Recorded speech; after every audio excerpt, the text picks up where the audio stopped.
And I can promise you tonight, and I would actually recommend that you have just a little piece of paper. You don't have to take copious notes, but I can guarantee you what you're going to hear tonight, you're not going to hear anywhere else in the United States of America.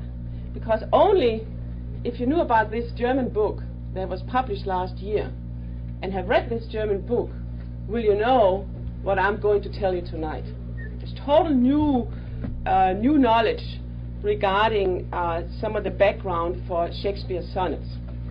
Let me first ask you, how many of you have read all of Shakespeare's sonnets? Okay. How many of you have read some of Shakespeare's sonnets? Okay. Yeah. Okay, but then you have a little sense of it. I hope that I have read all of them as a Dane, okay? Because I love poetry. Right now, I'm completely, every time you dive into a new classical poet, it is like a whole new world is opening up for you. Right now, I'm very much engaged in Chinese poetry, and it's like a whole new world of ideas opening up. So I hope after tonight that a lot of you, or some of you, will take on reading Shakespeare's sonnet. What I find is best is if you are a couple of people doing it. You can just take 2 or 3 every day and read them aloud for each other and discuss the meaning of them. It is literally, for me, poetry is like vitamin pills for the mind. It gives you an extra energy for the mind. And I have discovered after being in America for a couple of years that I stopped reading poetry every day because people don't do it here. And then I discovered, oh no, you cannot lose this. So now there's not a day where I don't read some poetry, and like a vitamin pill. So if you try to make it into your habit, you'll find how much it helps you in strengthening your inner identity of who you are as a human being in this fight that we are engaged in. And that, of course, this is what we have again and again in these meetings and elsewhere, is that a key indispensable part for each of you to develop to become beautiful soul is classical art. There is no way in which you can develop your emotions without classical art. And therefore, if you don't develop your emotions, you will have a limitation, a crippling of your capability for thinking. And that is why consciously classical art has been cut out for from the American scene. So therefore we are putting a lot of emphasis on that, and again I hope after tonight you might like to take on the sonnets. And I also think that after tonight it might be a little bit easier for you. And don't be afraid of the language, because there's great books which explain the Old English you can look up. We have them in the library here. So, so Shakespeare wrote 154 sonnets, totally 154, and he wrote them between 1593 and 1599, 154 of them. And although there is some, and it was published in 1609. That is 10 years after he has finished writing them. And although there are crossovers concerning the content, you have from Sonnet 1 till Sonnet 126, these are the so-called friendship sonnets. And from 127, and look at this, 152, are the Dark Lady sonnets. Dark Lady sonnets. Okay. And since the sonnets were published in 1609, all kind of scholars and writers and so forth have been writing about who is the Dark Lady. There is a Dark Lady in this last part of the sonnet. Who is this lady? And people have come with all kind of hypotheses, and none of them has really flown. Okay, so that none of them really hold. There's a hypothesis there was Queen Elizabeth I. There was a hypothesis that it was a black femme fatale at in a special city, and there was a famous black woman, and there's been a hypothesis there's a wife and owner of a special inn in Oxford where Shakespeare would stay over. What was that last I couldn't understand. Huh? What did you just say? Femme fatale? No, after that. Wife and owner. A wife of an owner of an inn in Oxford, Oh. because Shakespeare would stay there, so this must be the black lady, and so on, the dark lady. And then, but a number of different, if you want all the particulars, I can give it to you afterwards. But there's like 8 main theories who the dark lady is. One would write one thesis after the other. One of them said that it was a certain Elizabeth Vernon, but this was taken away because she was such a Tugend in German. See, I read it in German. She was such a pious woman. Prude. Prude? No. Not fooling around, very... Huh? No, the opposite. Prude. Prude, okay, very prude woman who got 5, I didn't even know the word prude, that's the first time I heard that word. It's because the culture probably, yeah. Prude has like a negative connotation though in English. Oh, okay. So this was a lady who was a good mother. She got 5 children and she took good care of the children. They were always clean and fed and so forth. That kind of a woman. So therefore, pious, okay. So therefore it could not be her. And so until now, nobody has really known who this dark lady is. And there's all kind of wild theories also that these people that are in Shakespeare's sonnets are not really real, and there's psychological studies and so on. Well, a German Shakespeare scholar, her name is Hildegard Hammerschmidt-Hummel, which is a strange name for Americans, I know that.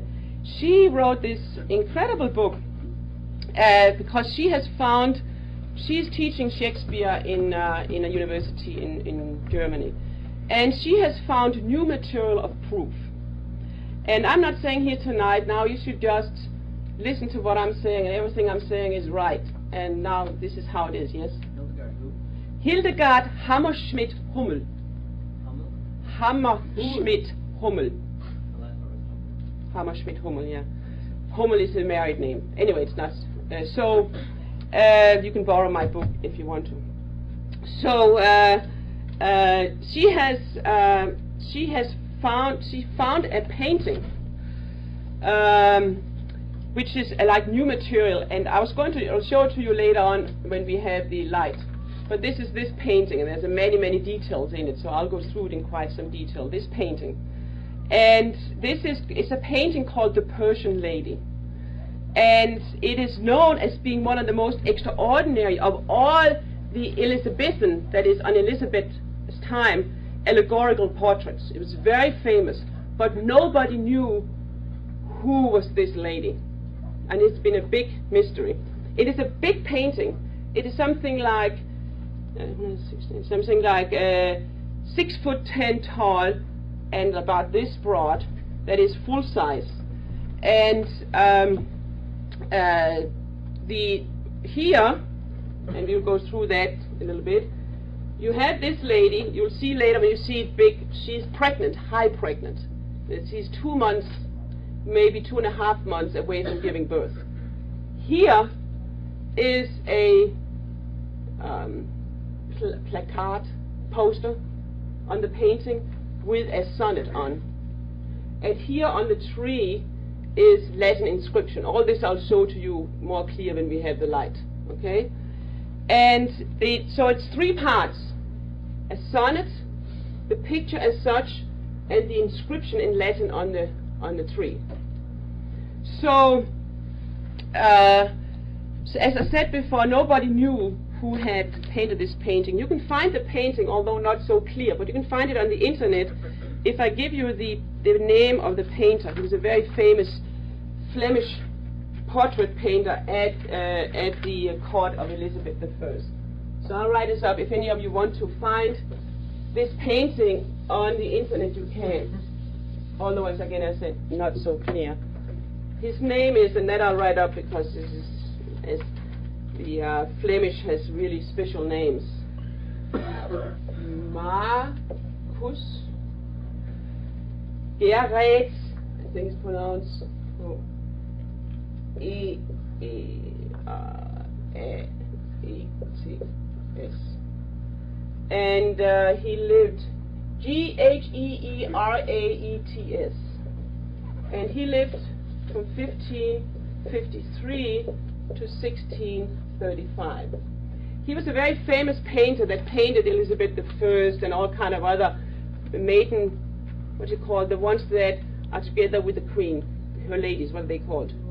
Maids in waiting. So he painted all maids in waiting and the queen and so forth. He was very famous. He painted this painting, and you can find it on the internet.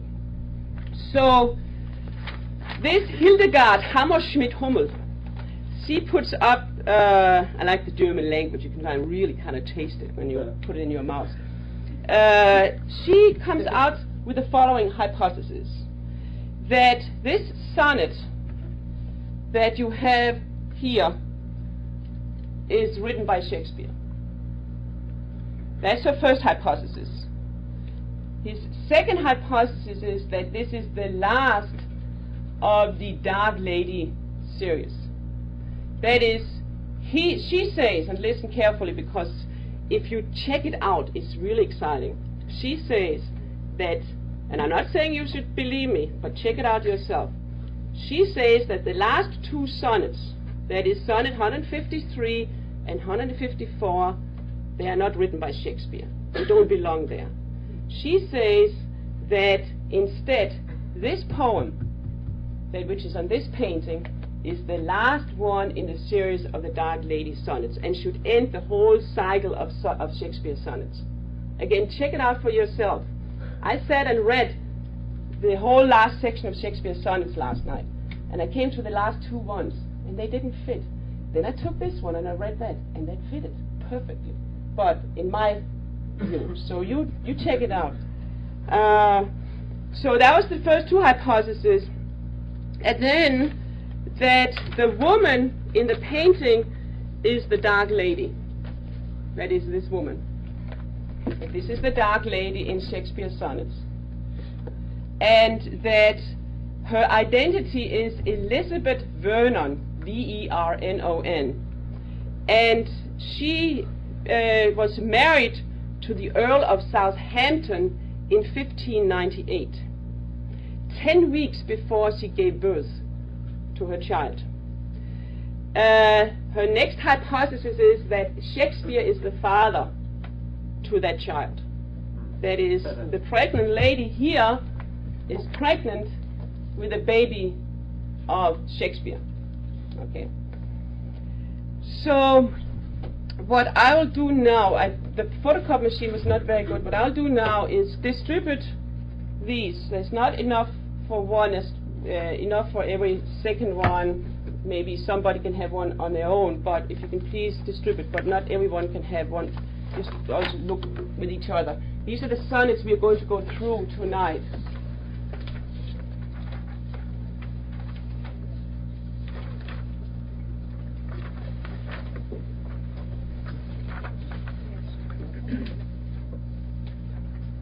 And when you all have them, then I'll just mention, these are the very first one you see on the sheet is the one which is on the painting.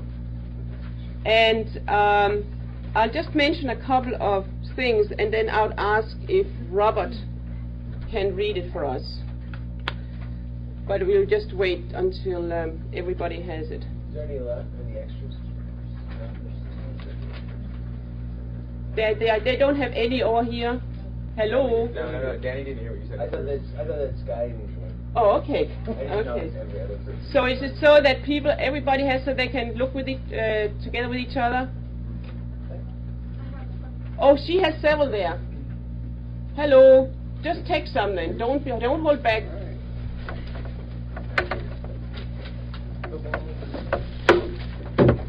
Sam, you are, what do you call it?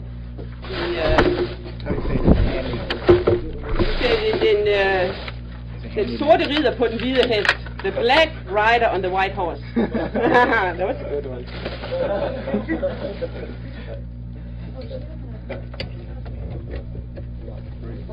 Okay, there's several on here.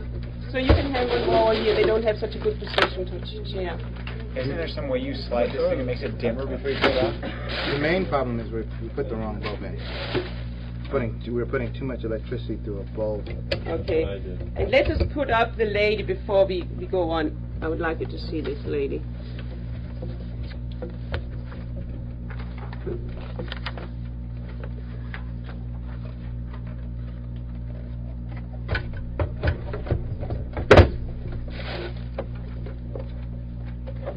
Okay.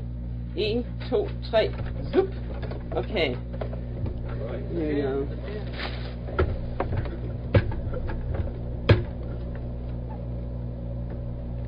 Can you make it louder? Okay. So you can see here's the Italian. This is the sonnet. She's high pregnant. And there's a stag over there that cries. You'll get a close-up picture later on, so you'll see that. And this is this painter who had painted it. I'll just show you a close-up. Oh, where's that now? Oh, I had ordered. Here it is. This is the sonnet on the painting. Close-up. Remember, this is a big painting, so it's not so. But you can see the sheet you have here. The restless swallow fits my restless mind. This is the first line. So this is how it is on the painting. This sonnet. Could you turn on the light, please? So before Roger gets started, I just want to say 4 things so that it's not totally strange to you concerning the language. The second quartet, the last line, it says, "Are all the physic and my harms redress." Physic, or physic, however, physic, that is, if you look it up in one of these dictionaries for Shakespeare's language, it is mental, moral, or spiritual remedy, like a medicine. And harms, wounds, in the same line. And then in the second last line, my music may be plaint, that is lament, he's lamenting. My medicine, again the same word, tears, so that it's not strange for you. But I would ask very much if Robert can do this now, and then we're going to do it later on, after we've gone through a whole arc of ideas, you can better understand it.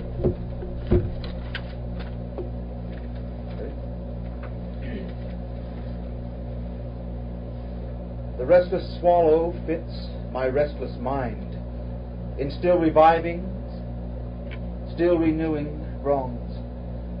Her just complaints of cruelty unkind are all the music that my life prolongs.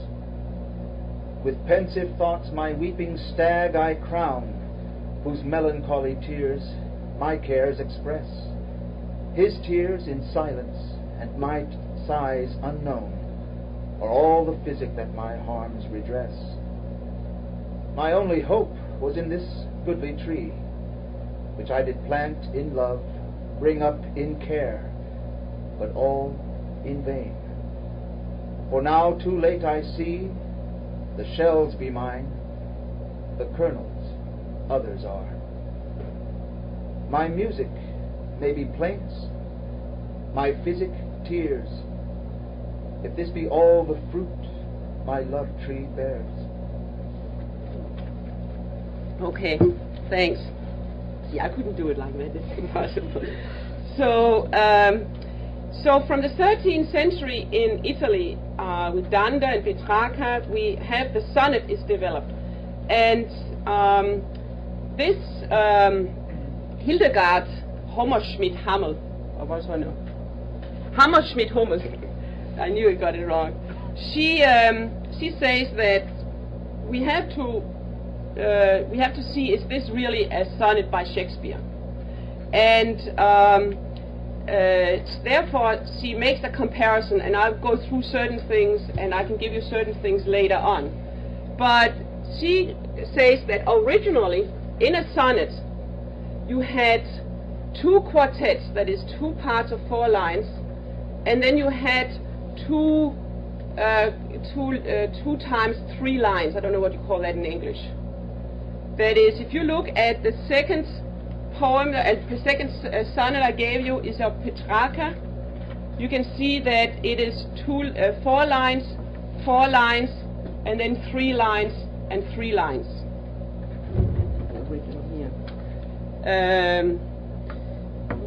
That is the first is ending with courtesy, the second end with poverty, and then she did it wrong, Melinda here. She did it for me. The normal form of a sonnet from Italy and also in Shakespeare's time in his contemporaries was 2 times 4 lines that forms a unity and 2 times 3 lines that form a unity. Shakespeare has 3 times 4 lines, each forming a unity, and a pair, a couple in the end. So it's different in that way. Melinda, who did this for me, did a little bit confusing in the Petrarch sonnet. So in the normal sonnet, 2 times 4 lines, two quartets.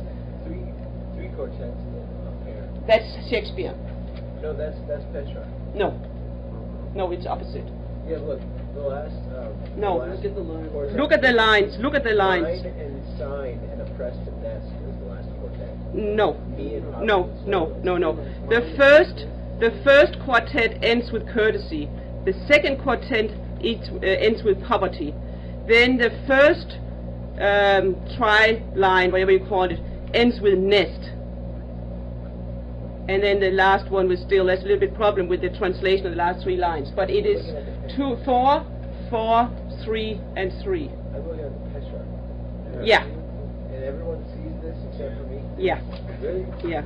I know. Look at the period. Look at the period from these plead too deep for any ears save mine, who sing with equal emptiness oppressed, as moans the bird about a barren nest. That's one unity. I think Danny's kind of, but it's, you could look at it, mine, oppressed, nest, sign, will still. See, poverty is the last one. Yep. So what he's doing is going A, B, B, A, right?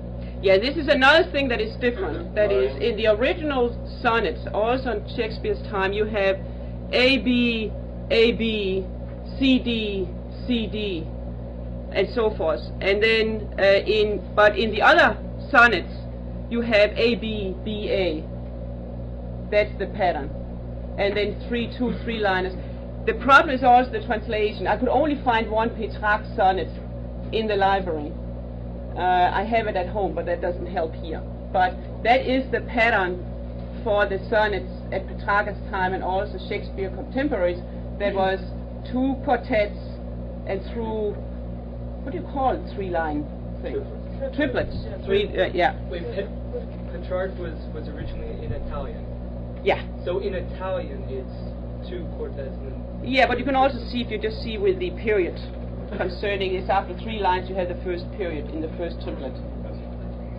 The problem was also that these lines were made that shouldn't have been made.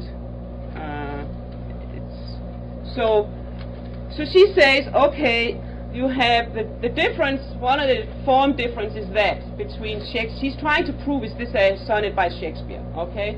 So her first point is that the form is specifically Shakespeare. He was the only one who did it like that. He was also the only one who differed in rhyme, the rhyme pattern. As another thing she says, which also you cannot check because the translation is that the Shakespeare sonnets would have 10-syllable lines, where the Italian sonnets and most of Shakespeare's contemporaries would have 11-syllable lines, but that doesn't function here with the translation. I looked at that. Then, and then she goes through how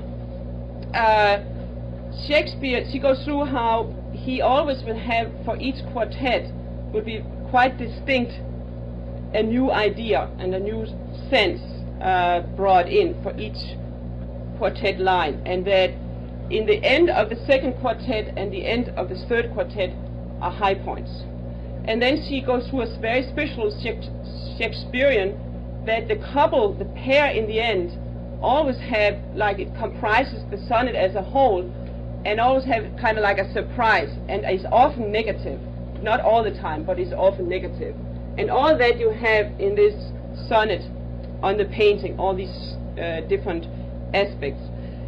Then she takes through another, and I don't know enough to that, so it's just up for you also to follow up more study. But she says that the Elizabethan sonnet cycles always had one of three main themes. They could have several of the themes, or mainly one of the themes. And one would be an unreachable influence of the love god Cupido. Is that how you pronounce it in English? Cupido? Cupid. Okay.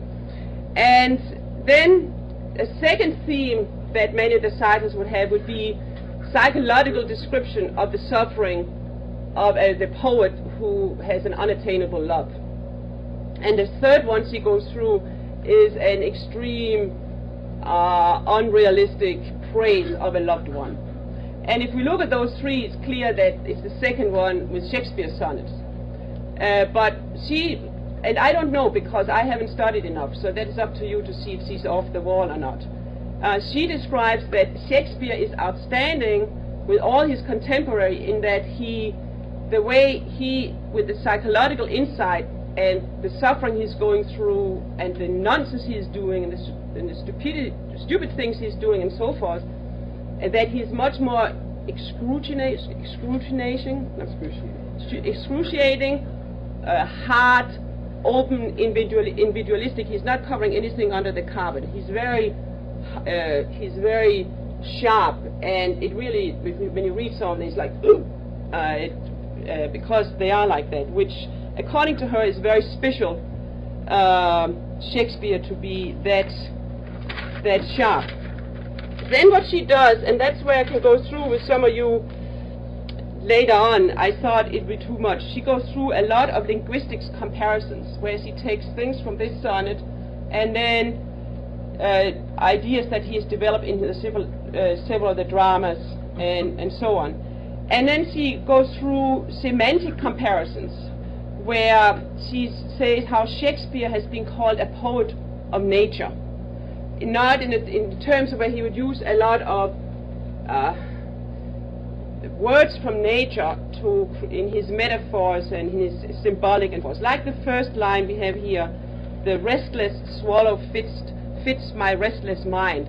Also the use of the stag in the second stanza, as where the I didn't know, but a crying stag at that time is used as an image of an untreatable suffering from love. And it is also used in As You Like It by Shakespeare. So you can look it up. I have the different sections where this is drawn out, where these things are being used. I mean, it's all in English in the German book, if you want to double check it and study it further. She also has a whole section on syntax, and there I definitely couldn't give you an example because my English is too bad to understand that this syntax is different from other syntax. I mean, I don't get it. But I can show some of you, if you want to study it more, where she explains specifically where Shakespeare's syntax is very special from everybody else. And based upon that, she says this must be Shakespeare. But she has other compounding proof that I'll go through a little bit later. So in these sonnets you have three people, three persons. You have the I, which is Shakespeare, the poet. You have his friend, which is the Earl of Southampton. That is in the first 126 sonnets. Already in some of the first sonnets, in this first package, he is talking about a lady that he's in love with and so on. And the Earl of Southampton, he was already having an affair with the Dark Lady from 1595 on. So it's not like a quick affair. So, and then we have the femme fatale, So we have the poet, the friend, and the femme fatale, who we know is luxurious dressed. She uses cosmetic. She plays, that is in 146, she plays a music instrument. In 128, she has black hair, black eyes, and she's very manipulative. She is what you can call a bitch. And that is the Dark Lady. She's really quite a scene, according to Shakespeare, and I do believe him because he goes crazy in a certain period, and he realizes that if you just go for lust, that drives you insane.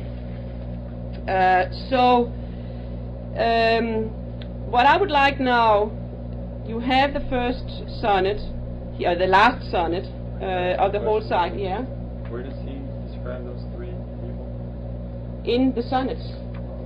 And when you have, he regarded the Earl of Southampton as his best friend. He was also supported financially, but that was not the only thing. They were really very good friends. And one of the things you will see when, so she is the mistress of the Earl of Southampton. When Shakespeare then begins to have an affair with her, and you have a triangle affair, he gets really freaked out, Shakespeare, and you have that in some of the sonnets, actually some of them will go through, where he's now going to lose his friend. And also that this Dark Lady is going to destroy his friend too. At the same time, he is completely obsessed about this woman in a bad way, so reason is gone. So he's really in pain in the last, because it's a very, I mean, his best friend.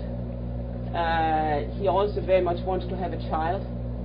Shakespeare married an elder lady, and his only son died when he was 13 years old. And so at this time, his wife is 40, and she's not getting pregnant anymore. And which we all come to a little bit more. But so he's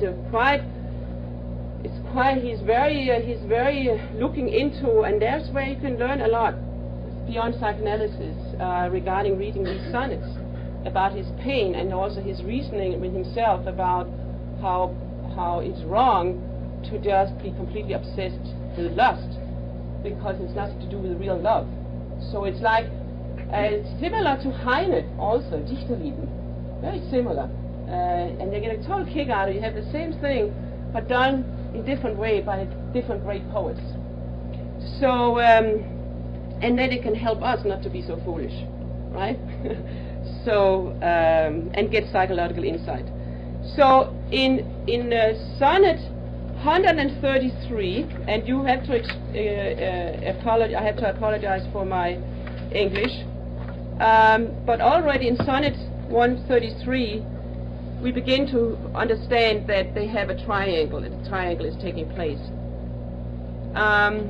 Bethrough that heart that makes my heart to groan, for that deep wound it gives my friend and me. It is not enough to torture me alone, but slave to slavery's my sweet friend must be. That is, not only he, but now she's also, now they have the triangle. I think that's the first time it really comes out. Also in 134, that was 133, and then in 134, in the pair in the very end, you say, him I have lost, that is his friend. Thou hast both him and me. He pays the whole, and yet I'm not free. That is, now she's going to turn the head of him, his friend, and Shakespeare is still in her claws. Okay? So she's not his wife, she's his mistress. Yeah. And it was actually, according to this lady, I forget now which sonnet it is, but there's one time where he talks about bed hopping. I forget now exactly how he does it. And he is kind of pained, Shakespeare, because, and her hypothesis is that it's because he, Shakespeare, is going to bed with this woman, and that this is not right. This is how, but I can find, if people are interested in finding specific sonnets and so forth, I can do that, but I don't have the whole thing in my head. So,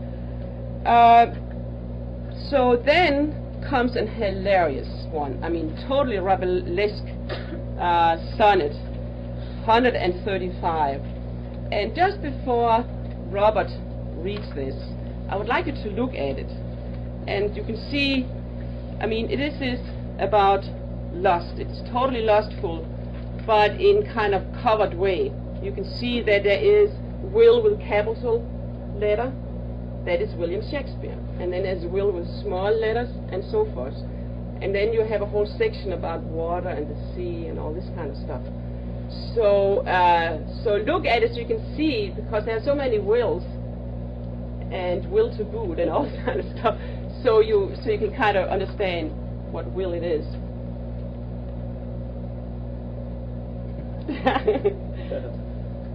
Whoever hath her wish, thou hast thy will, and will to boot, and will in overplus. More than enough am I, that vex thee still, to thy sweet will-making addition thus. Wilt thou, whose will is large and spacious, not once vouchsafe to hide my will in thine? She will in others seem right gracious, and in my will no fair acceptance shine. The sea, all water, yet receives rain still, and in abundance addeth to his store.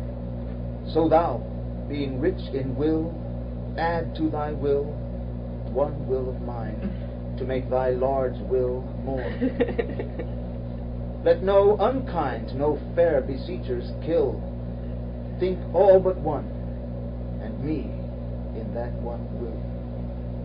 So, and in the next one, this is such a hilarious one. And in the next one, he continues to talk about will. You don't have that. But where he also does in that, he said, will fulfill the treasure of thy love. Fill it full with wills, and my will one. That is, he's talking about getting children. And so this whole pun also around the will goes on in the next one. And then because I think it's, and then the couple in 136 that comes right after what he just read is, make but my name thy love, and love that still, and then thou lovest me, for my name is will. So I'm just also doing that to make a little teaser so that you will go home and have some fun working with these poems. So then in 160 or 138, it is clear that they're basically having sex together. And it's kind of funny because it starts, 138 starts, when my love swears that she's made of truth, I do believe her, though I know she lies. And then the couplet, then there's a whole thing about how they lie to each other, and they both know how they lie, and then the sonnet ends, therefore, and this is a pun, a double pun, therefore I lie with her and she with me, and in our faults by lies we flattered be. That's the couplet in the very end of 138. Okay? Think about what Phil talked about beyond psychoanalysis, and think about these things. It's exactly the same thing. So then in 140, Shakespeare's patience is beginning to wear thin, and he's warning her. That is, if she doesn't behave, he's going to write bad things about her. He says, be wise as thou art cruel. Do not press my tongue-tied patience with too much disdain. And then later on in the sonnet, for if I should despair, I should grow mad, and in my madness might speak ill of thee.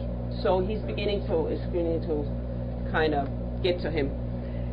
And then in 143, that you have there, which Robert is going to do, there you have the triangle again, and it describes the dependence upon the poet.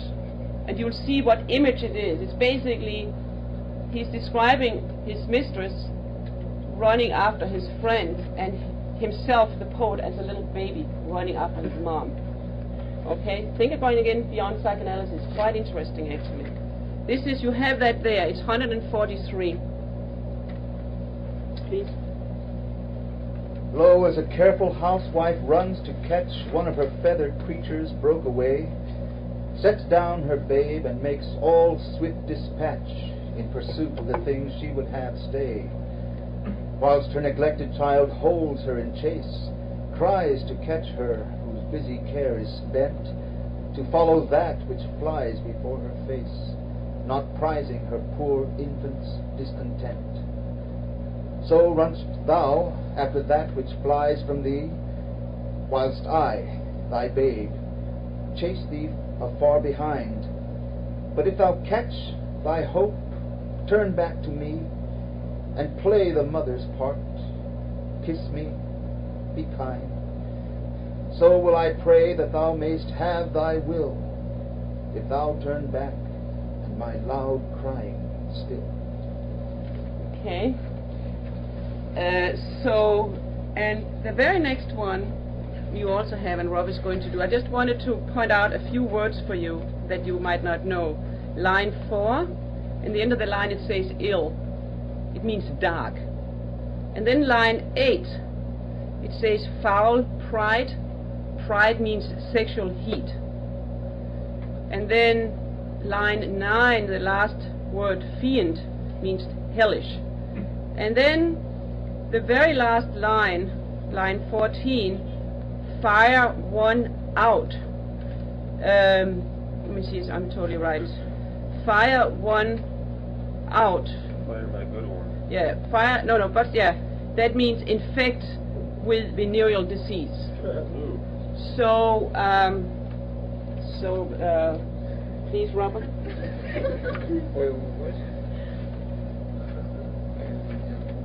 Two loves I have of comfort and despair, which like two spirits do suggest me still.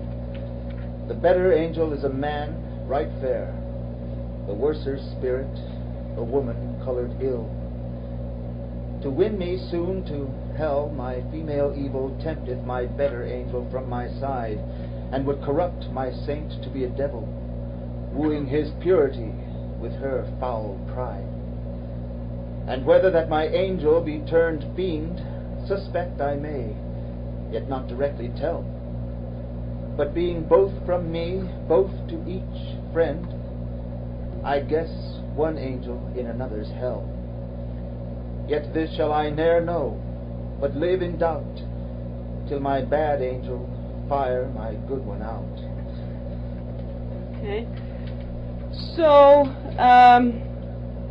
then we'll go straight to the 147 that you have, where you see how the poet is in complete despair and restless, and he's going crazy. Basically, he's going very far to give in to his obsession and his lust for this woman, and he's describing how he's close to, he's not listening to his reason anymore. So if you could please, Robert.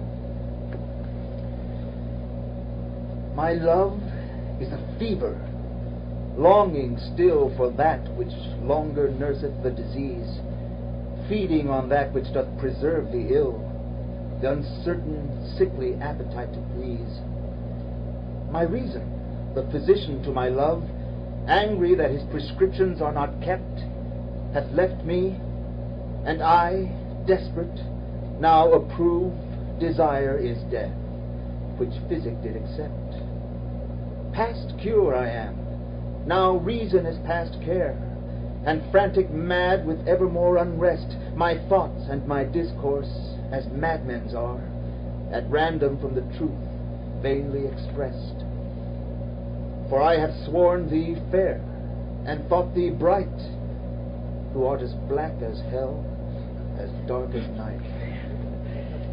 So, and it is escalating, and then in Sonnet 152, he says, in the middle of the sonnet, he says, and all my honest faith in thee is lost.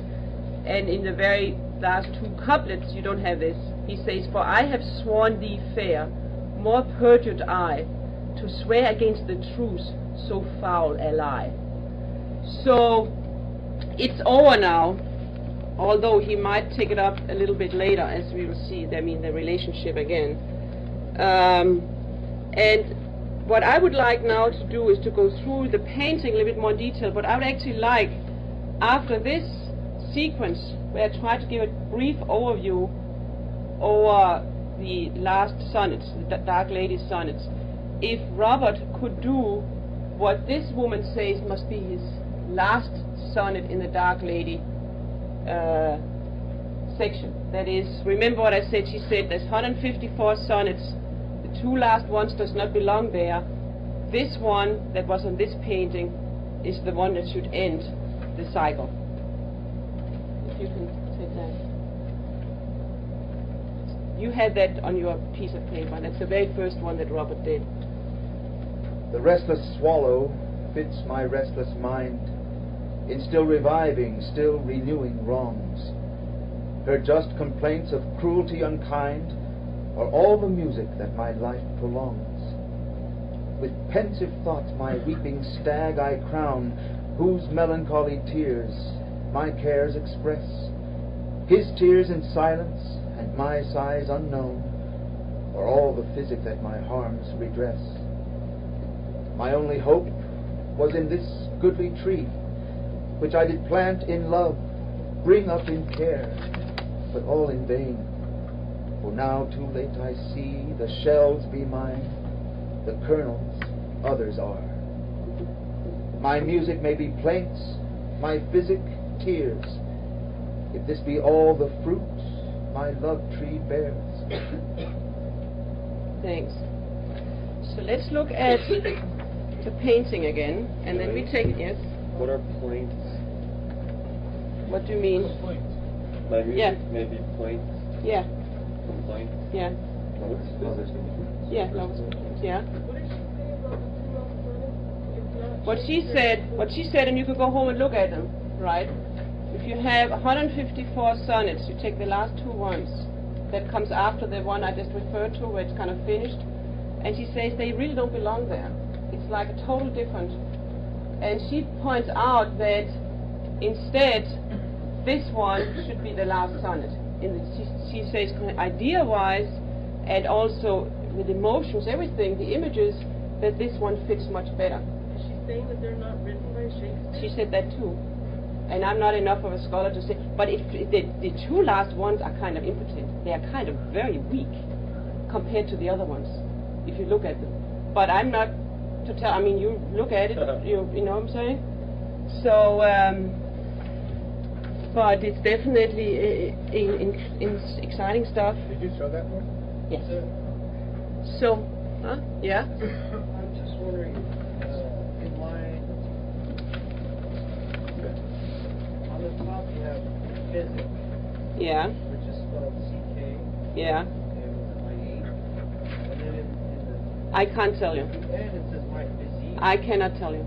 I just want to know if they were spelled differently. No, I cannot. I don't know if it's spelled differently here. Because also a couple of times she has problems herself regarding the spelling. Oh.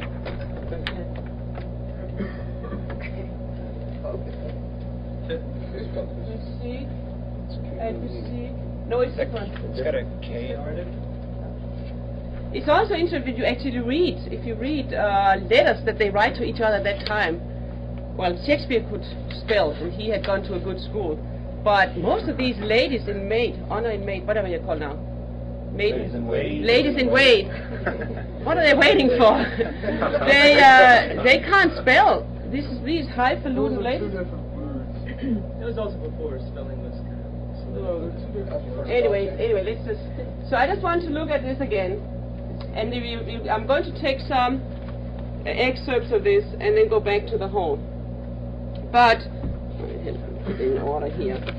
So just to repeat, you have the sonnet here, you have the pregnant lady in the middle, and I want also to see the contrast between the green life side here and then the dark side over here. She is she has pearls hanging here, this hanging over the stag's head, and at that time pearls was used also as a idea for tears. You had a whole a period of about 80 years where you would make these allegorical paintings in Elizabethan England, and they were supposed to be read. There was to be all kind of things being put into them as messages. And this is clearly, there was a very close collaboration between the painter and Shakespeare with the writing of the sonnets and so forth. It's not something that just kind of happened. And there are books written about all the different symbolic and what they would do to put into these paintings for people to read these paintings. So I'll now take some smaller parts out of the painting to see. Hopefully it'll be a little bit clear. So let us take this one. See.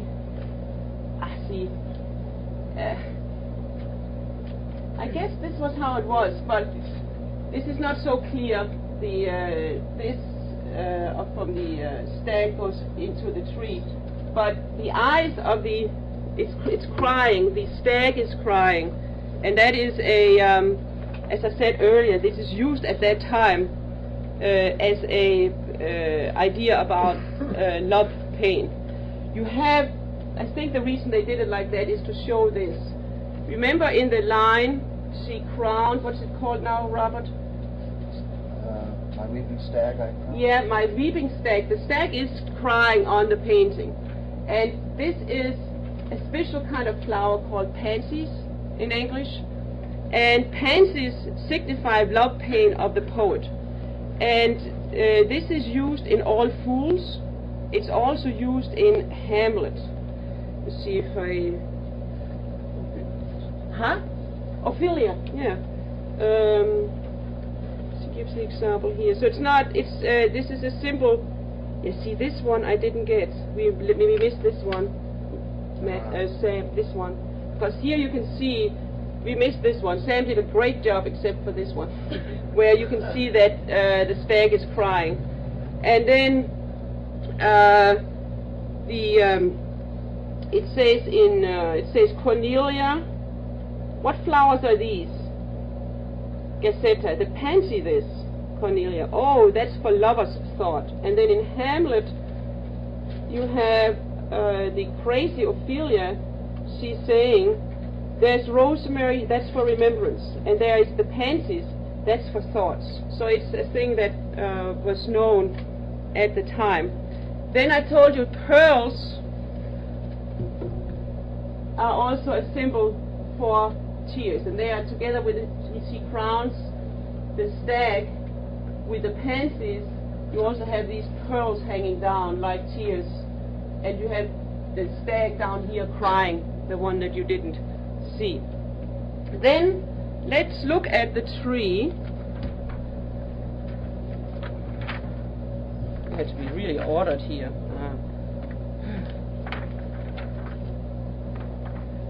The tree. See, this is not a real good tree because the leaves are laurel, the ones that you put into beef stew. Bay leaf. Bay leaf, can that be true? Laurel, okay. Okay, but the fruit is olives. In other words, it's another message in the painting that the tree is bearing false fruit. It's also a hint. There's somebody else who's having something in there. So that goes on this whole idea too, that she's carrying somebody else's baby. Liar.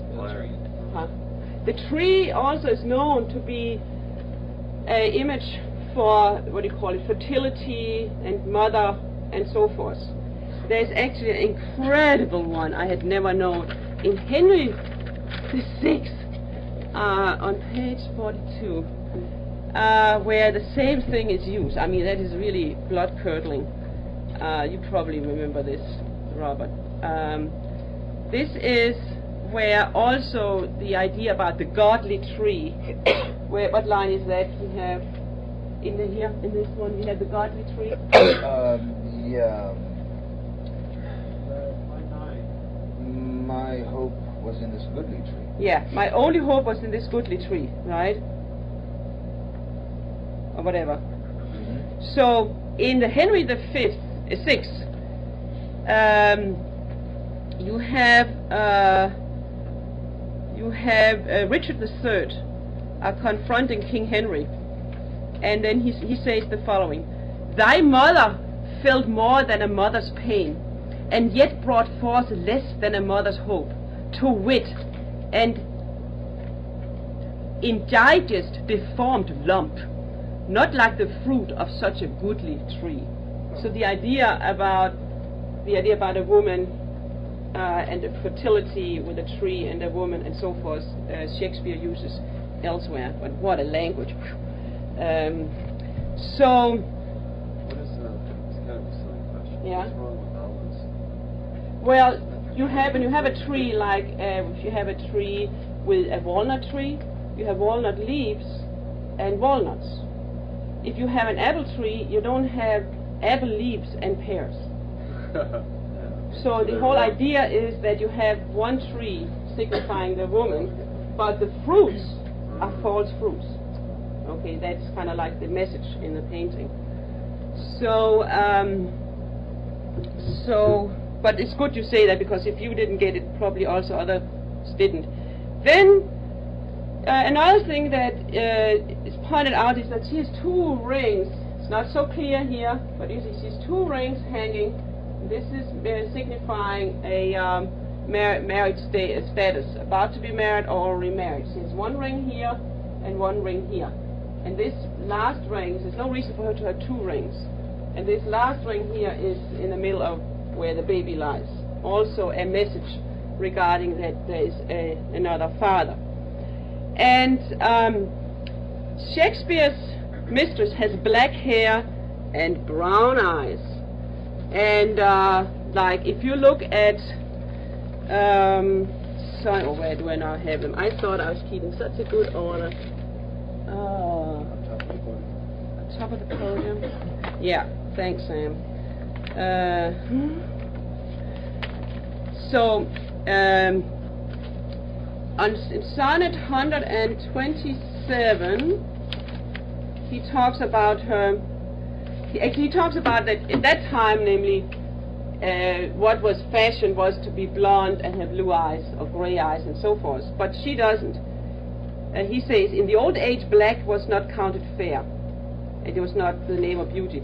But now is black beauty's successive hair. He talks about her. Therefore, and this later on, therefore my mistress' brows are raven black. And he goes on.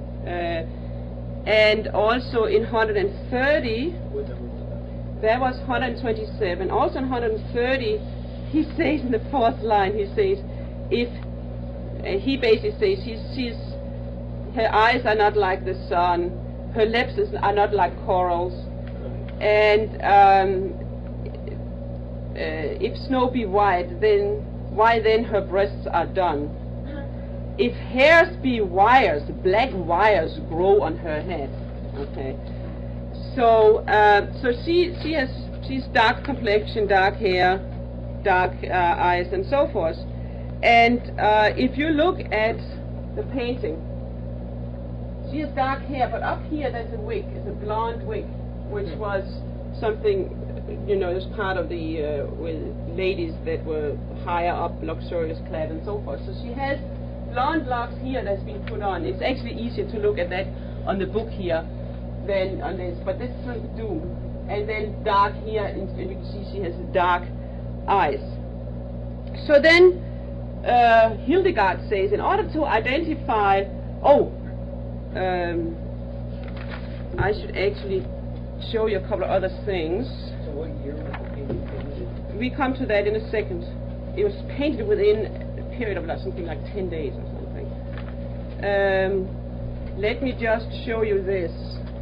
Well, look at this first. Here and here, this is actually a grave. And you have here, it's not so clear. Is a grave? Yeah, a grave with a mask and some sculptures here. We said, Melinda and I, with a magnifying glass, and it's very clear. And she describes it from the big painting, which is another part of the symbolic and I hoped maybe this would come out here, but it didn't. She also points out that when you have that is done consciously, that the stag is standing with cross-leg as a symbol concerning the suffering of Christ, as a compilation on top of the other things. But let's just put her up again.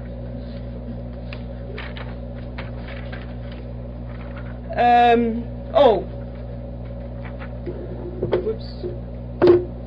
Can you just remember, she has a special, which you can see better when it's larger, but she has a special,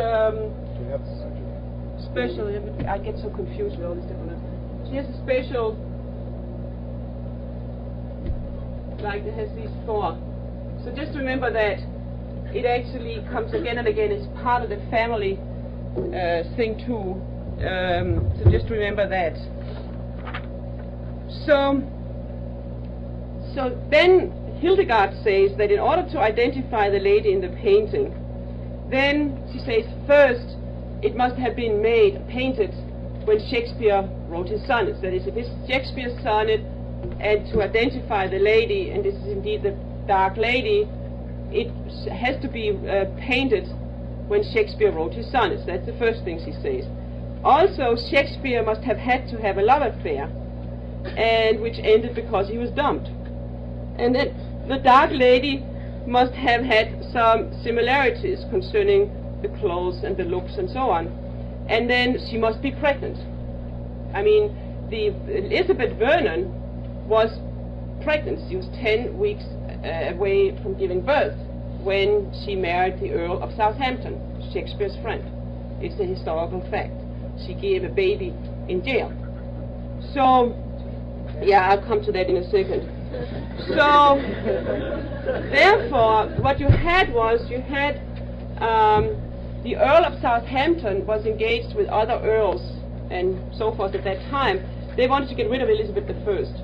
They had tried first to talk her about stepping down because she was not getting any babies. She was a virgin and she didn't want to have anything to do with men, and they wanted an heir, so they wanted to get rid of her. So there was a conspiracy to get rid of her.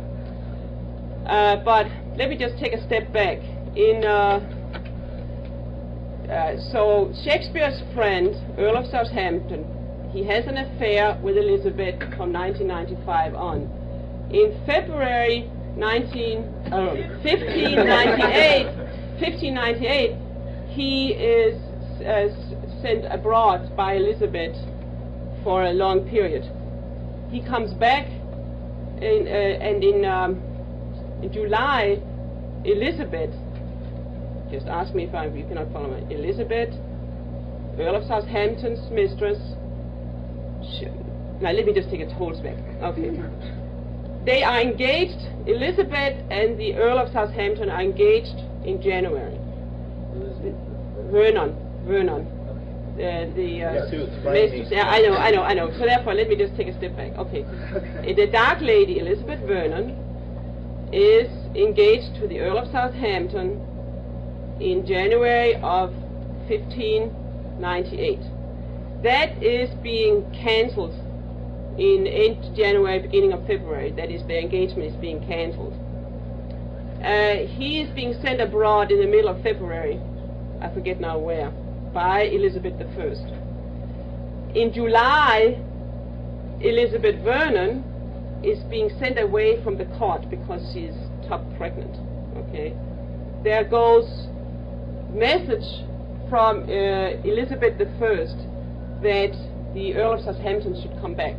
He comes back, and he, through different interventions and so forth from the Earl of Essex and so on, he marries Elizabeth Vernon the 25th of August 1598. I keep doing that.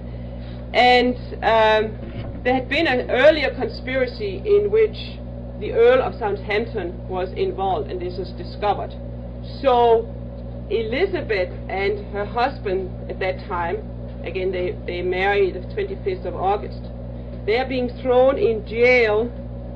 Let me just get my book here. 62. I don't have it all in my head. they are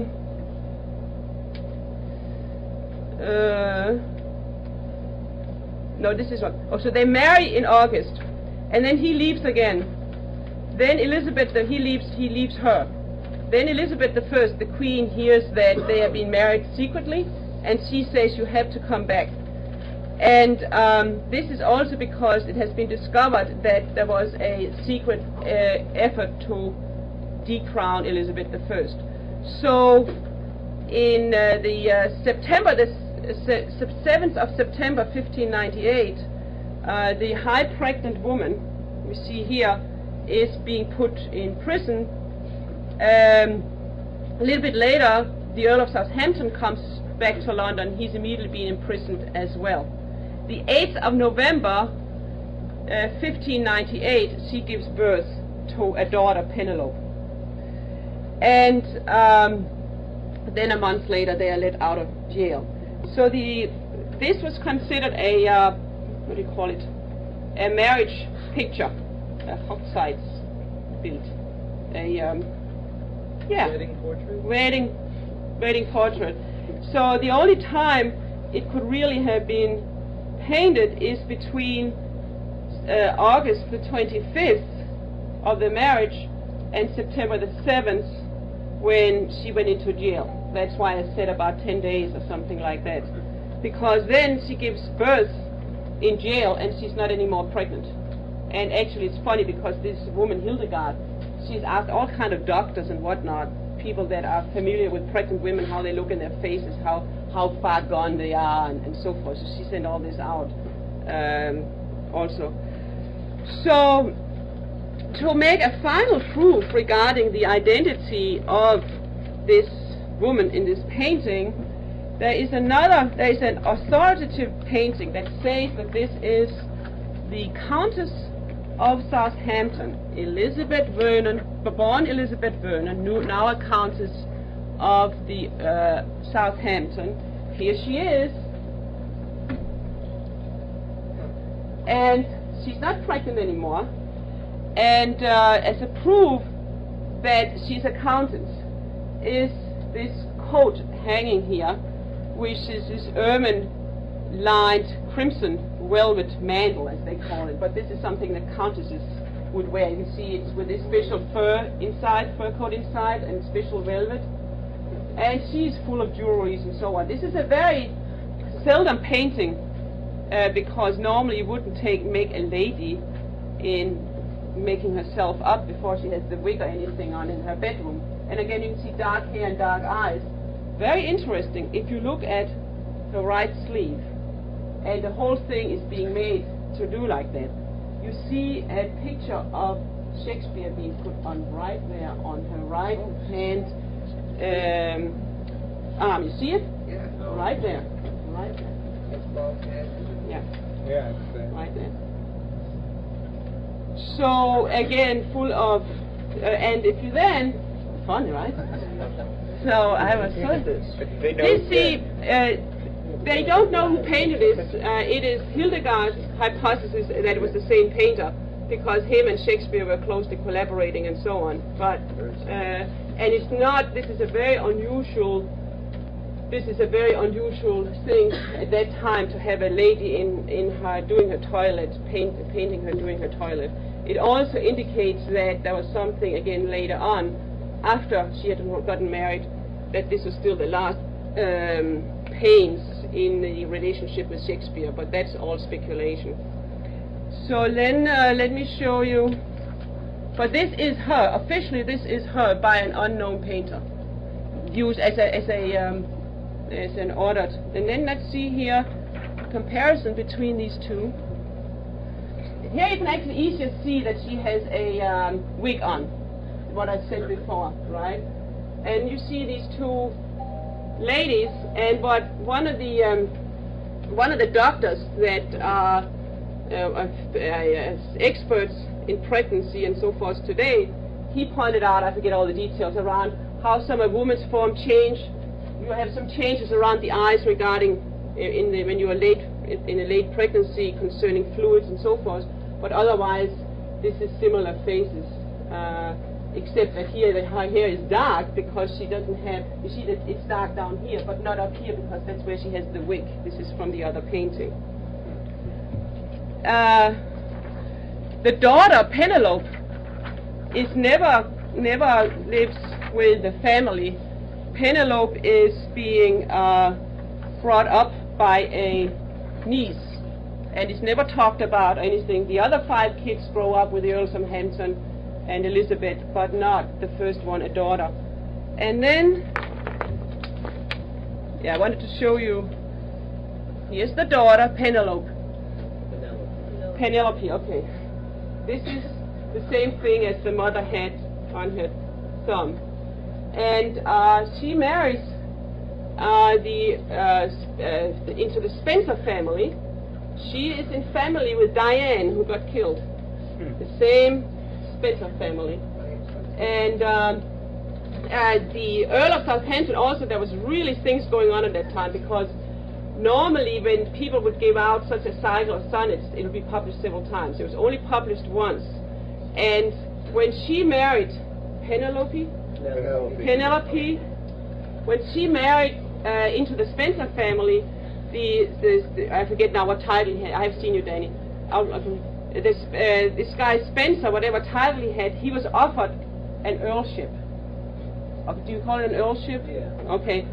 And he was pressured by the Earl of Southampton to give it up, which is a very strange thing to do. And one of the hypotheses is that this bastard daughter of Shakespeare should not become a countess and get up in that kind of a rank. What were you going to say?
Penelope is kind of an ironic, humorous name because it's the most chaste name that has ever been created, because Odysseus, while he was gone for 20 years, his wife, being pursued by the whole entire country, thinking that her husband was dead, never once gave in, while Odysseus is traipsing around the world, you know. What are you going to say, Anna? When he might have doubted it, but when the actually there's a point where they're not together anymore at all. And when the Sonnets comes out, this is everybody at that time would know what this was all about, and that was a major deal. And there's actually a whole, I forget the details now because I literally finished the book last night. Okay, where there's a whole thing about what was it now? There's a whole thing about that some other people. Maybe you know, Robert, but there were some other people that had given out the sonnets in their name because Shakespeare didn't like to do it in the beginning. And then first it's published under Shakespeare's name in 1609. And at that time, then it's a big deal. You have, it's really a what do you call the Earl of Southampton is very high up in the hierarchy. I think that King James is the godfather for his children or something. I mean, he's very high up with the royal family and so forth. So when this comes out, it's a major explosion.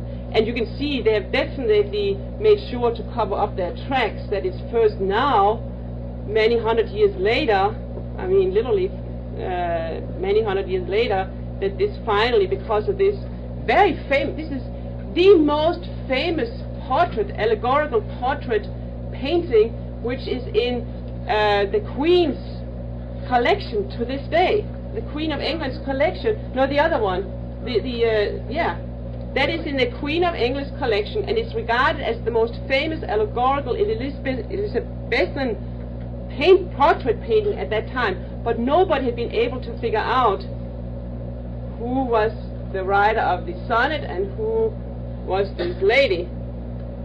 And so therefore there must have been a major cover-up, because people knew how they looked like. You have the other painting too. I mean, that doesn't make sense unless there was a cover-up from the side of the oligarchy, like we have seen with many things later on, right? So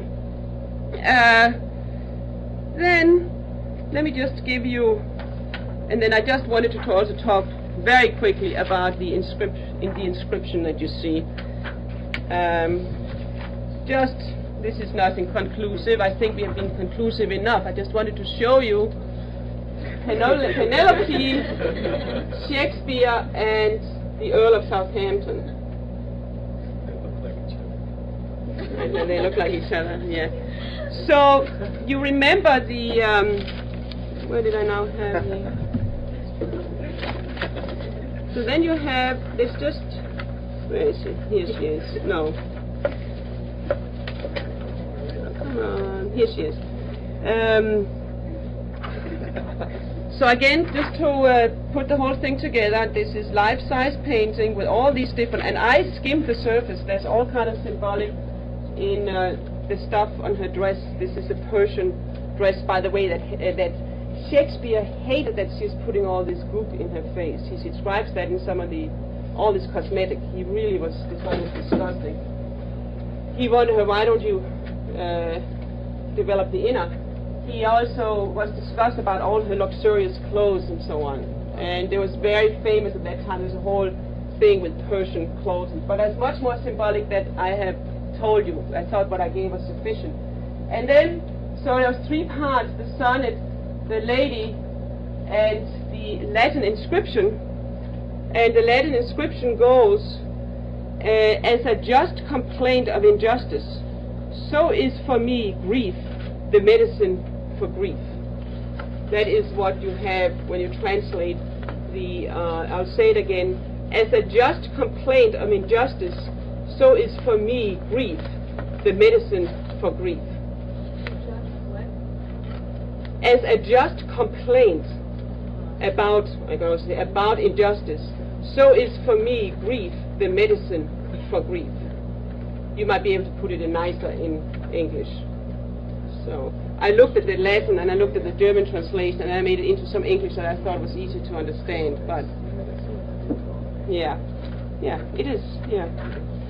So yes. You know, it's very interesting because there are some scholars who believe that the Earl of Southampton actually wrote the plays. Mm-hmm. The Shakespeare plays? Yeah. Wow.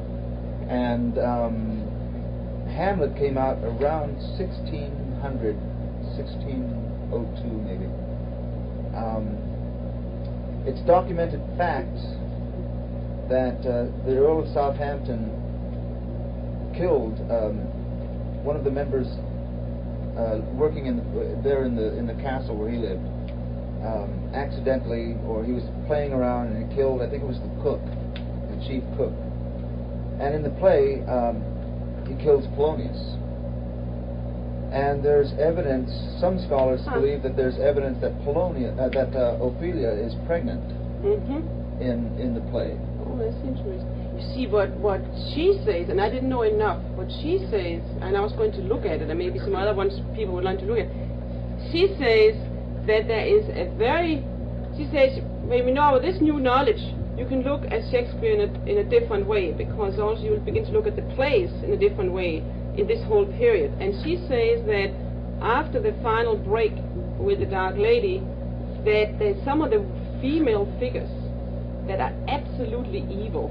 And she gives some quote in this book that is in the plays like really bitches.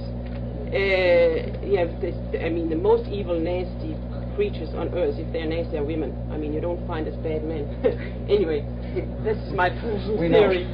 So anyway, but is that also, if you kind of just think what you know of the Shakespeare dramas, in the later dramas, that he has some women figures that are coming out in that way?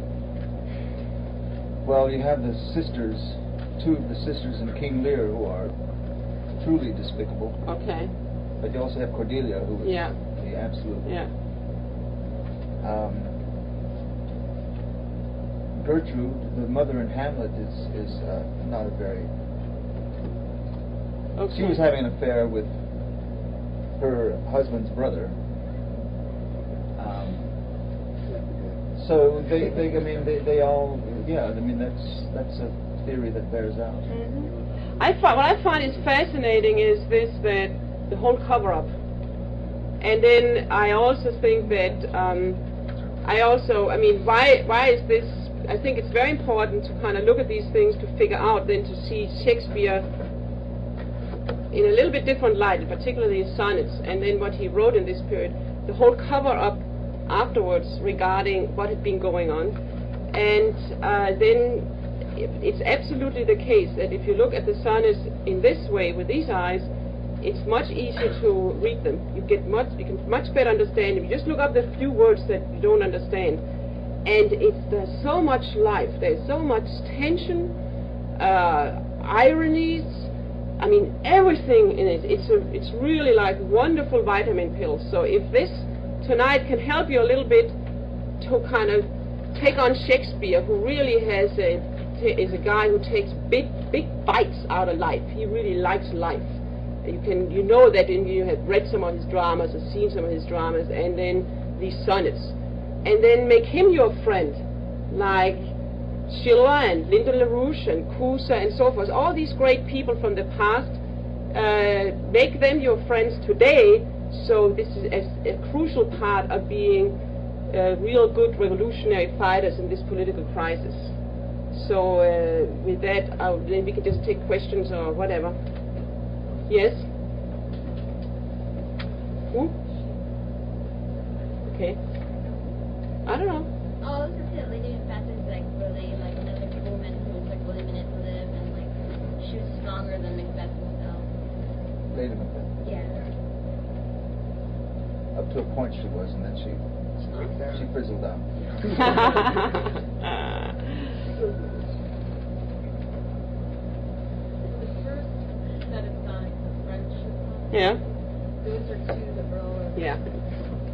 Yeah, the Earl of Southampton. So he's talking about this triangle affair in there, or he's talking about just... Well, he's already in some of the early poems, or earlier sonnets, I found to see, but that might be, I didn't have time this week to both finish the book and then read all the sonnets. I picked some of the earlier sonnets and then read the whole last section. But it seems that there's some crossovers concerning at least flirting and so forth between Shakespeare and Elizabeth. Shakespeare was quite a bit on the, he was quite high up there concerning getting to the court and so forth. And he saw her play at the court. She played whatever, like this. They had many different instruments than we have today. So, some scholars have said that Shakespeare was a bisexual because of the poems to his friend. It's obviously a propaganda by the gay mafia in LA. I mean, it was also a way, if you think about it, of also covering up what was going on. If you think about it. So it would have been a complete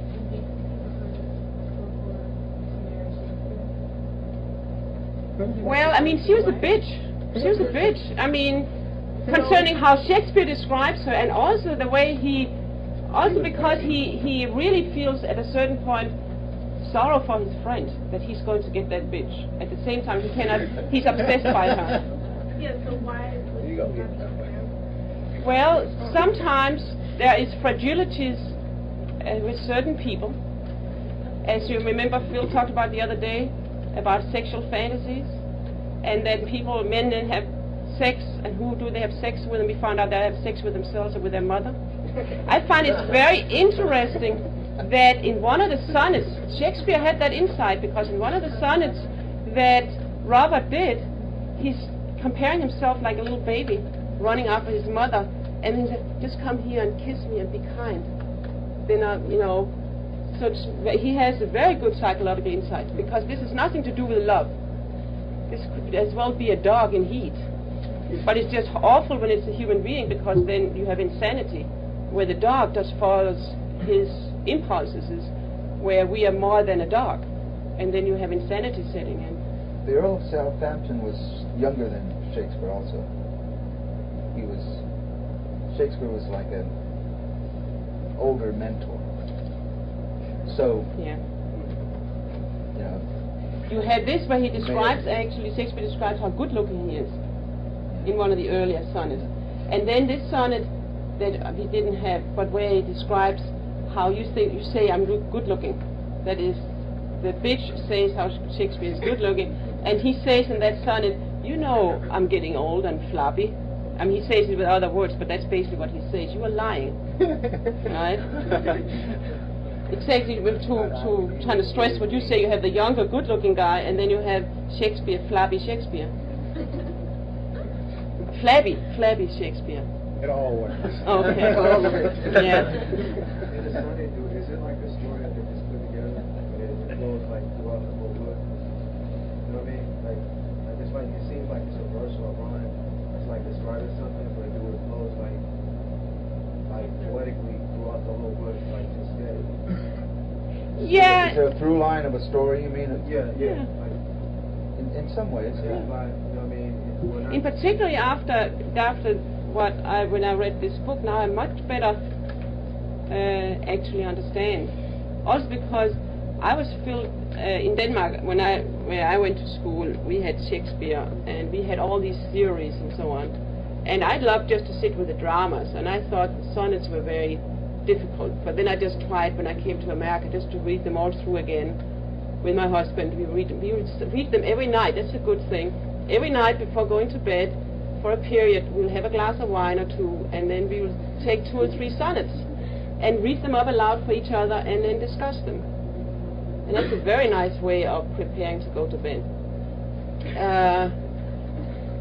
It is. It's really nice. I mean, it's think about something good, exciting in the mind instead of a soap opera or something, or something awful, right? So, but then it's more scattered for me. There's a certain, like when you have real life, it's kind of goes like that, right? There's changes and different things happening, which is reflected. But I would just suggest, together with a few people, just take a bite into them and go through them. It's really exciting, yeah. Leni, this is like a theory, right? This is a person's theory. Yeah. That's sonnet should be replaced. I mean, I've heard some people in the organization say that, you know, the subject of the sonnet isn't necessarily a person, a male or a female, rather an idea.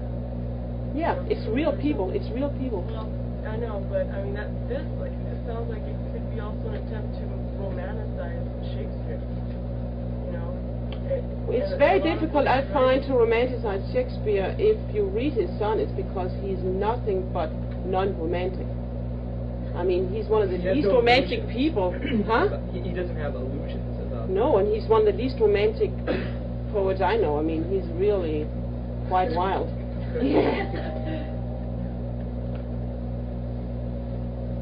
He's ruthlessly truthful. Yeah. Yeah. I think you brought up something.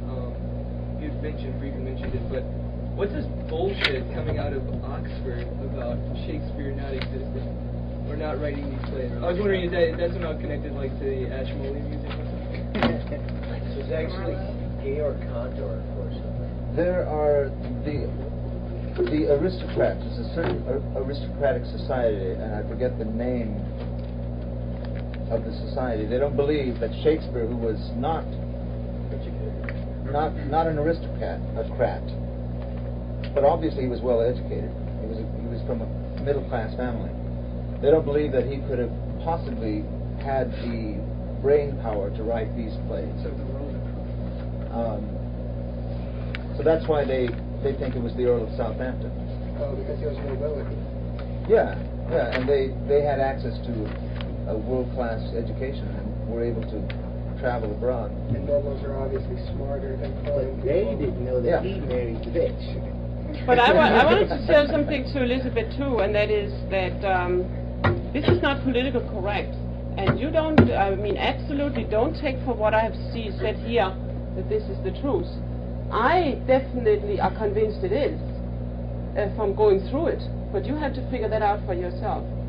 I mean, I definitely, when she pointed out that the two last sonnets kind of doesn't fit there, I looked at them and I read the whole section again. She's right. It's kind of so just check it out, look at it, have fun with it, play with it. Is there a translation in English? No. That's why what you heard tonight, that's what I said from the very beginning. What you heard tonight is the only place in the United States of America where you have heard this, okay? You heard it here first. Yeah. This is like a news, what do you call it? Yeah. Can I just interrupt with something Yeah. important? Yeah. On NPR this afternoon, there's a guy named Thomas Riggs, who's a military correspondent for the Washington Post, and he said, he was asked, why is there a drive for the Iraq War? And he said, there's a fight inside the Pentagon between the civilians and the military guys. He said, the military guys don't want a war. And he said, one of the military guys said, there's something irrational about Bush's insistence on top on Saddam Hussein. He said, the top of the military says, don't invade Iraq because it's not necessary, not justified, and not supported by the American people. A lot of people in the military do not see any immediate threat coming from Iraq because Saddam Hussein is not playing as a terrorist, not posing a threat to his neighbors, does not have long-range missiles, and does not have nuclear missiles. So they said, well, what is it that's behind the war drive? And he said, quote, McCain and Lieberman are feared by the White House in the Iraq issue. What was that again? Say one more time. What did you say? You weren't paying attention. Say it again. Sam, McCain and Lieberman.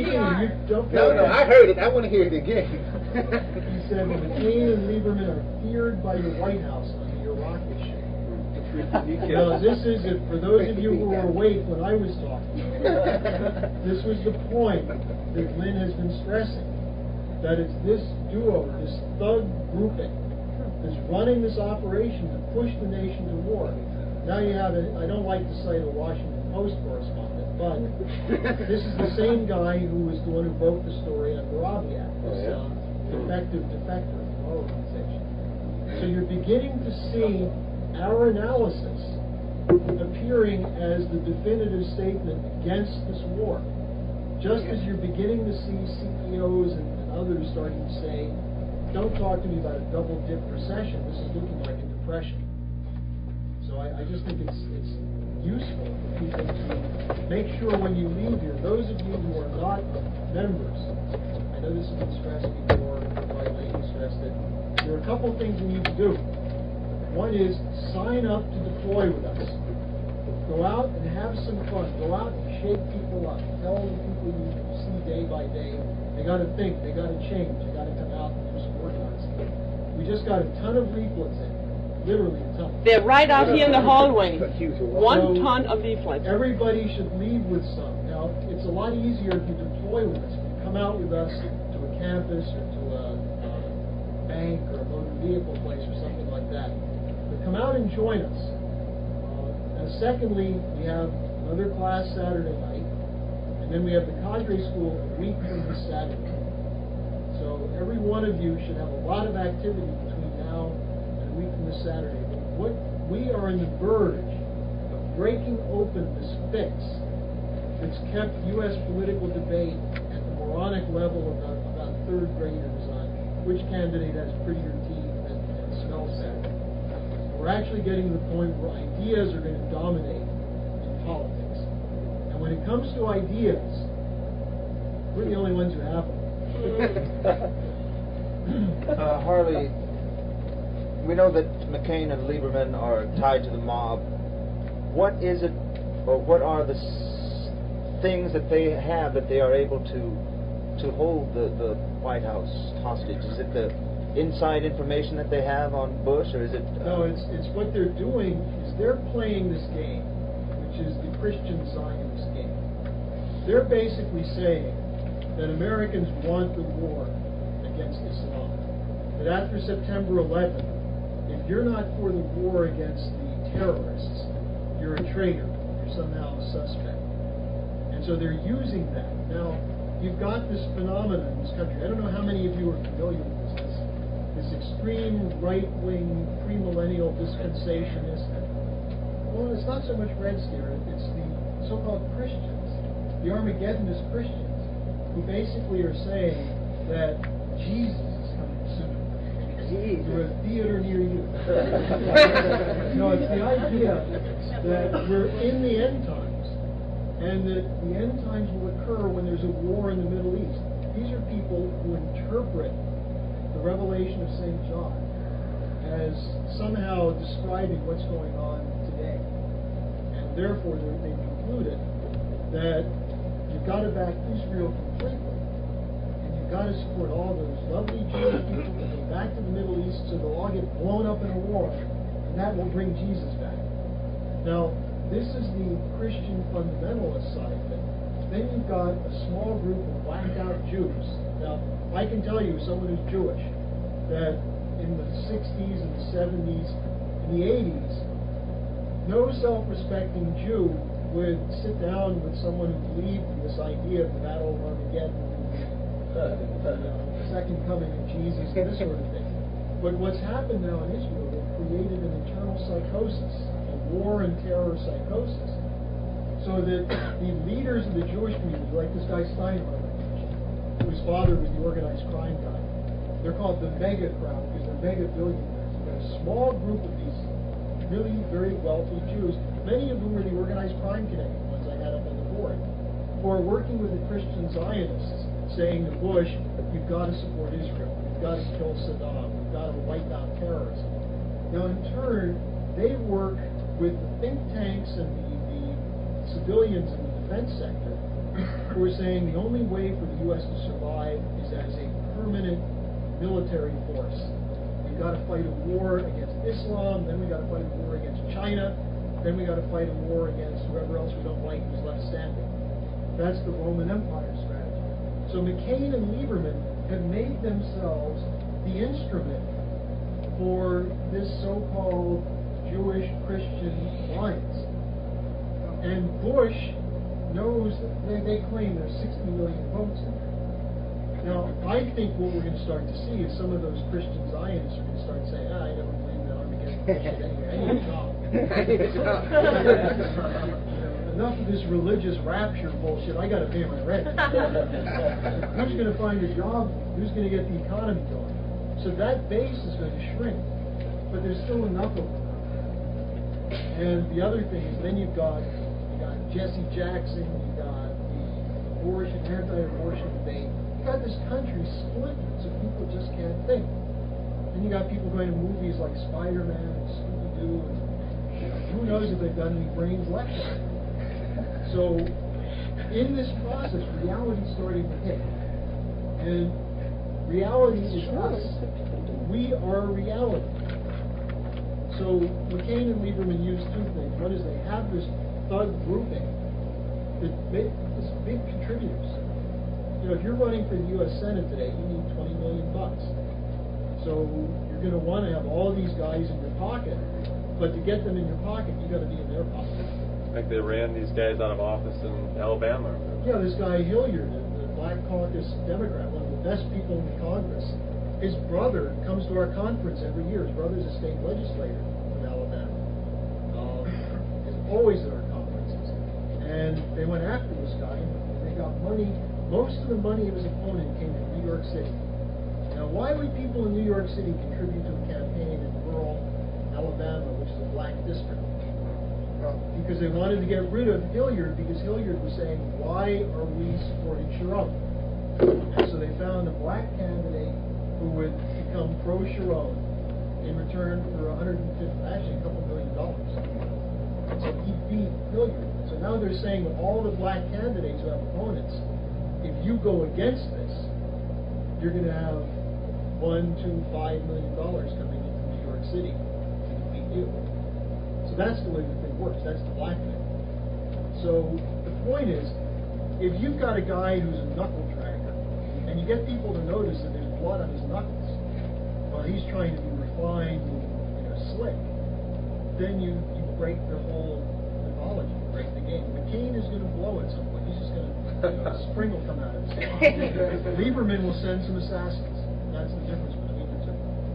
But if you cut out the ground from under them quickly enough, and they're defeated, that means the Democrats might actually say, why the hell are we going to a war?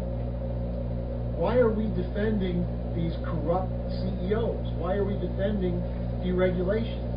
You know, the idiot governor of California, who should know better, because we've told him over and over and over, is still saying that deregulation is necessary. And we're going to need a bunch of you guys to go with us up to Sacramento sometime soon. Because look, they don't have a budget. We've got a budget deficit of $23.6 billion in the state. That's bigger than the budget of Arkansas. It's twice as big as Arkansas's annual budget. We've got a deficit twice as big as their budget. The budget here in California is $100 billion. It's $24 billion short. Where do you think that's going to come from? Healthcare, education, roads, water. You're not even going to be able to drink bottled water anymore. It's not going to be inspected. So this is the crisis in this state, and the governor's continuing to go along with that. So we've got to get a delegation of people and do it again. And why not get a van? And just imagine if all you guys showed up in Sacramento with buttons saying we're with LaRouche, no more deregulation, or now is the time for regulation, and went through door to door to the legislators. They're already, when you just have 5 or 6 or 8 people, they're freaked out. Because they can't organize young people to do anything unless they pay them. That's what they'll say to me. It's like, how do you get all these guys to do these things? And I say, well, they get the same big salary I do. So, you know, you have to realize, if you have a mission in life, that makes you already ahead of 90% of the population. If it's a good mission, and if it's a mission backed by the most powerful ideas, then you become a force in history. I don't care if you're 18, 22, I don't care if you drop out of college, hopefully, you have a master's degree. If you have a master's degree and you have enough sense to get into the real world in politics, that's okay. If you have an illusion about a degree, that's a problem. So it is what Harley said from the practical side, because some people I have not seen before.